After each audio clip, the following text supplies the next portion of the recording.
Hi, it's John Flynn with Copley Advertising. Today we're going to talk about hourly wage workers and scheduling.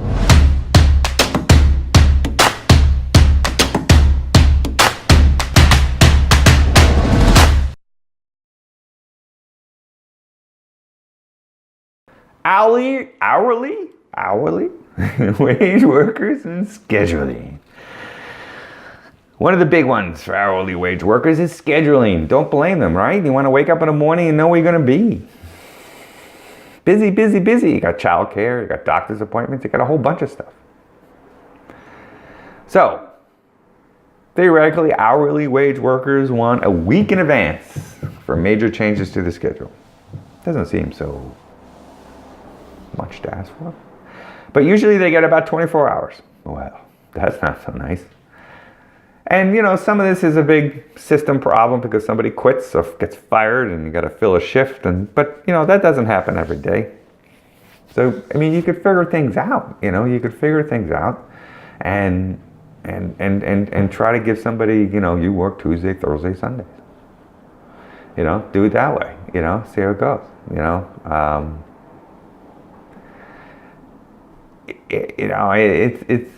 It's a short-term fix. I mean, it's not that expensive to do. As opposed to what? As opposed, you know, 96% of the workers that are active in an hourly wage job are looking for another job. Why? Because this crap, scheduling crap is going on. See, if you do this, then they're just going to go someplace else.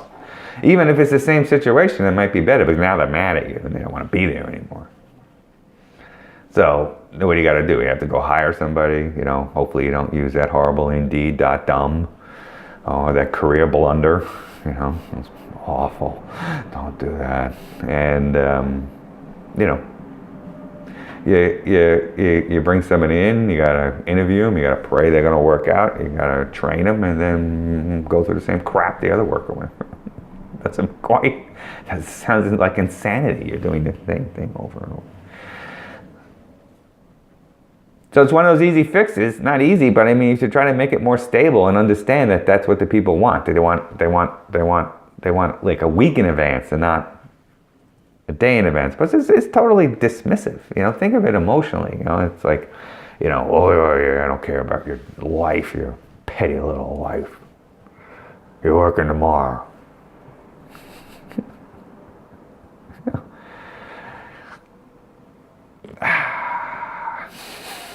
You know, and you know, the thing is too is that if you become known as like being sensitive to this kind of stuff to your workers, you're going to attract good workers. And if you attract good workers, your whole, you know, store or restaurant or retail location or whatever is going to be better because you have people who actually want to work for you because they know how much crap is out there.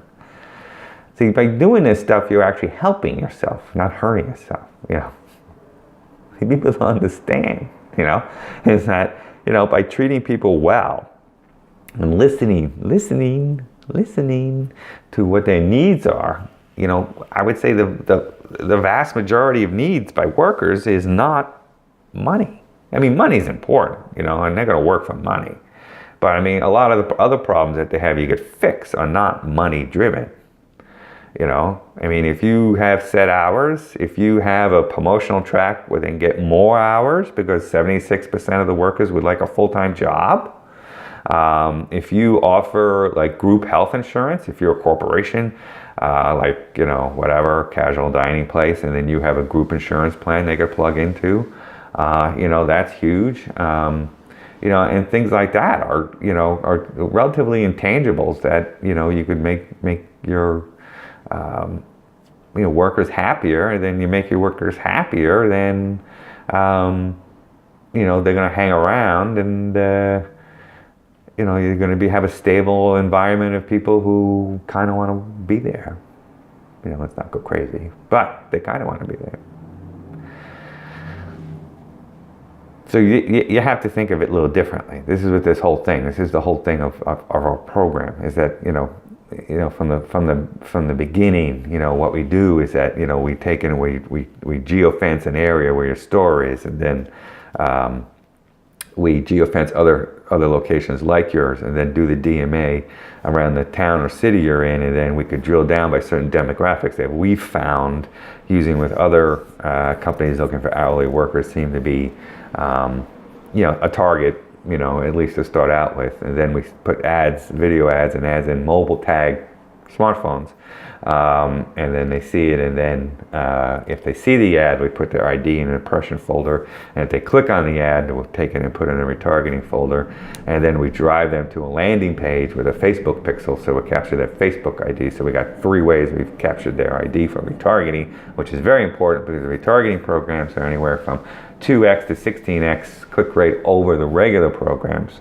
And then when they go to the landing page, they'll see some information about the company, some third-party resources, and how to apply for the job. Because we all know, 44%, take a job in the first 7 to 10 days. So we got to make this lickety split fast.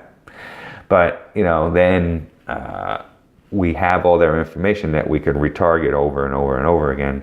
That way, you got a short-term situation where you're filling slots today. But as the system goes on, then you have a long-term pool. So you're able to go down and say you need, store 15 needs another 2 workers.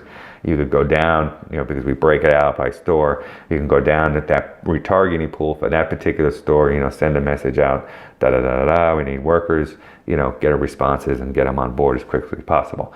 It's a short-term, long-term organic funnel, with mobile targeting using Facebook integration. And there's a lot of back end in the Facebook stuff we could do, like lookalike models and Facebook conversion IDs, in mobile IDs converting to Facebook IDs and Facebook retargeting. So there, what recruiting needs. A package you control that's relatively inexpensive and actually, brings a flow of workers so you don't have to put in, ads in Indeed.not. It's stupid. John Flynn, Copley Advertising, give me 1 month. 1 month. And I'll fix it.